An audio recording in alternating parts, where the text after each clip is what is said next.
listeners. My name is Cliff Ratza. I'm the author of two ongoing series of novels, the Lightning Brain series and its sequel, the Keepers series. I also serve as a writing coach for Prime Solutions, teach at universities, and have a consulting business. If you would like to learn more about me, my books, or my writing coach activities, or make comments or suggestions, please contact us via the lightningbrainseries.com website. Now, I'm wearing this hat and scarf for segueing to this podcast, whose title is Watch Your Language, Making Writing and Speaking Come Alive. Dealing with Chicago winters requires that Chicagoans watch what hat and scarf they wear when going outdoors. And the one I'm wearing right now is a Christmas present I just received from Lisa, my next door neighbor. It sports a distinctive Irish knit pattern, and its fleece lining keeps my fat head toasty warm even when the temperature plummets below 0 degrees Fahrenheit, which does happen in Chicago. And here are some of the other hats I wear when running or skating or snuggling show or just walking in the frosty air. So let's take a look at them. Okay. Here's one. It's good for milder temperatures. And here is a face mask. This is what you have to wear when it is really cold out. A lighter cap. This is a cap that I use when running. It's made of a space-age fabric that keeps it really warm, keeps the heat in. And here's another, a little more colorful. Okay, well, while I'm on the while I've been showing you caps, I want you to realize that even though one size fits all for stocking caps, the fabric and thickness vary depending on what temperatures they can handle. As you can see, my collection varies, and I get to use all of them during a typical Chicago winter. But when it comes to writing and speaking, I have to watch my words throughout the year. And while I'm showing and telling, let me do the same for some of the books writers can use when researching figures of speech, which is going to be the main topic of this podcast. Let's see if you can see. Here's a book talking about puns, very clever figures of speech. This book is good when writers are looking for words that rhyme. It's a rhyming dictionary. This book, written by Theodore Bernstein, is a very comprehensive book on different aspects of using words. Written, maybe 40 years ago, but I find it very useful. And look at this one. Curious word origins, sayings, and expressions. This has a lot of sayings. You can tell that by the thickness. However, there are many more than even this book contains. In this podcast, I will talk about figures of speech and other word patterns everyone uses. For most of us, we don't pay attention to what they're called because language is like breathing. We do it naturally. But writers and authors should pay close attention the chosen words because they want their books to entertain readers. And I believe most listeners might enjoy listening to what I have to say. So let's move on. Every language has a distinctive style and word pattern when spoken by people in different countries. And I will consider the English language, which uses the Latin alphabet, also called the Roman alphabet. It's the most widely used alphabetic writing and speaking system in the world today. Nearly 70% of the world's population uses it. There are also Chinese characters called logograms. That's what linguists call them. They number in the thousands and are used in numerous languages across Asia, most notably the languages of China and Japan. And the Arabic alphabet is used by nearly 660 million people across a variety of languages, including Urdu, Pashto, and Kurdish. The Arabic script is one of the few which is read from right to left, and it dates back to about 400 CE. There's also the Devanagari and Bengali alphabets. Both are widely used in the Far East. Greek, Hebrew, and Cyrillic alphabets are also used today, but they aren't as widespread. By the way, for those of you who have studied the Russian language, I'm certain that you know that it uses the Cyrillic alphabet, which originated from Greek. It's spelled Cyrillic and is pronounced Cyrillic. I have studied linguistics, and if any of you listeners have, then you'll know that students can earn undergraduate and graduate degrees in this liberal arts discipline. Linguistics is a systematic study of the structure and evolution of the human language, and it is applicable to every aspect of human endeavor. Because of the pervasive influence of language in our everyday lives, work, linguistics interacts in important ways with studies carried out in many other fields, including psychology, anthropology, neuroscience, philosophy, computer science, sociology, literature, language teaching, communication, and education. Well, consequently, linguistics majors take courses that have been designed to integrate studies in numerous related subject areas. Linguistics and scholars practiced in alphabets other than English could tell us about their figures of speech, but I'm going to stick to English. Now, here's an elaborate definition of figures of speech, or rhetorical figures. They are words or phrases that entail an intentional deviation from ordinary language use in order to produce a rhetorical effect. Figures of speech are traditionally classified into schemes, which vary the ordinary sequence or pattern of words, and tropes, where words are made to carry a meaning other than what they ordinarily signify. So, here is my simple scholar definition. Figures of speech are clever alterations in how words are written or spoken in order to entertain the reader. Schemes play with the structure of the phrase, and tropes play with the meanings of the words. Rhetoric is the art of persuasion, which, along with grammar and logic, is one of the three ancient arts of discourse.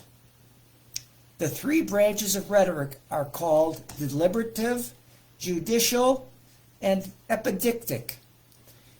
These are defined by Aristotle in his treatise on rhetoric. All branches use figures of speech to persuade or praise or convince listeners that what the speaker is saying is correct. I'm scrolling down to skip some stuff that is too much for right now. So whenever you hear the word rhetorical mentioned, simply realize that it is meant to get an audience to listen or to start a dialogue of some sort. And figures of speech are meant to state something imaginatively. They do not state what is actual. For example, if someone can't make up their mind, you might say, they're sitting on the fence. What we are saying is to be understood figuratively, not literally, nor actually, nor factually. These three words mean that the words you are speaking should be taken at face value. When speaking literally, the words are understood correctly by adding nothing else to them. There are hundreds upon hundreds of figures of speech, schemes, and tropes. Their English names are long because they've been adapted from Latin or Greek by 19th century grammarians. And it would be a big waste of time to list them all because most are infrequently used. So I'll run through those you read and hear most often. So often, in fact, that you recognize them even if you don't recall their names. And I'll present them in a fashion that helps organize them. So here we go. Here are some figures of speech based on comparison. A simile. It uses like or as. And here's an example. He ran like the wind. A metaphor. We say something is something else. She is Helen of Troy. Personification. It represents an inanimate object as if it had human traits. The sun smiles at us today. Apostrophe. That is talking to someone or something as if it were present. Twinkle, twinkle, little star, how I wonder where you are. Metonymy. That's using one thing as if it were another. The pen is mightier than the sword. Or, the White House is about to issue a statement. Synecdoche. That's the use of a part of something to refer to the whole. I bought a new set of wheels to drive to work every day. Now here are some figures of speech for sound effects. Onomatopoeia. Formation of a word from a sound associated with it. Boom. Alliteration. That's a repetition of a consonant at the beginning of words. She sells seashells down by the seashore. Assonance. That's the use of words near one another containing the same or close-sounding vowels. The cat in the hat comes back. And now a favorite of many people, a pun. It's a humorous play on words or phrases that suggest more than one meaning. Here's an example coming from Shakespeare's play, Julius Caesar. A shoe cobbler says, he is a mender of bad souls. And here's a question. What are words that have multiple meanings called? They are called homonyms. And what about different words that sound similar? They are homophones. Now here are some figures of speech that put together contrasting ideas. Antithesis. When two opposite ideas are put into one sentence. That's one small step for man, one giant step for mankind. A paradox. It's a statement that appears contradictory, but is actually true. The child is the father of the man. What about irony? Irony is a strange or funny situation because what happens is the opposite of what you might expect. He studied so hard that he couldn't think while taking the exam. So he failed. Chiasmus. It's a figure of speech in which words, phrases, or ideas are repeated in reverse order. A teacher trains the minds, but an engineer minds the trains. Now here are some figures of speech based on word choice. The word choice order, for example, in emphasis. Hyperbole. It's an exaggerated words or statements not meant to be taken literally. I'm so hungry, I could eat an elephant. An understatement. It's sometimes called a meiosis. And a meiosis is a term from biology in which cell division reduces the number of chromosomes. So understatement is to say something that makes whatever it is smaller or less important than it really is. Here's an example. Bill Gates, yeah, he's independently wealthy. Litotes, that's an ironic understatement in which the affirmative is stated as the negation of its opposite. This ice cream, hey, it's not too bad. Anaphora, that's the repetition of a word or phrase at the beginning of successive phrases, clauses, or sentences. Here's an example that comes from Ralph Waldo Emerson. What lies behind us, or what lies before us, are tiny matters compared to what lies within us. Epistrophe, it's the counterpart of anaphora. It's the repetition of a phrase or word at the end of successive phrases, clauses, or sentences. I'm sure you know who said this first. Of the people, by the people, and for the people. Now we come to a rhetorical question. It's a question posed to provoke thought or discussion rather than generate an actual answer. Hey, don't spend all the money I give you. Do you think I have a printing press in my pocket?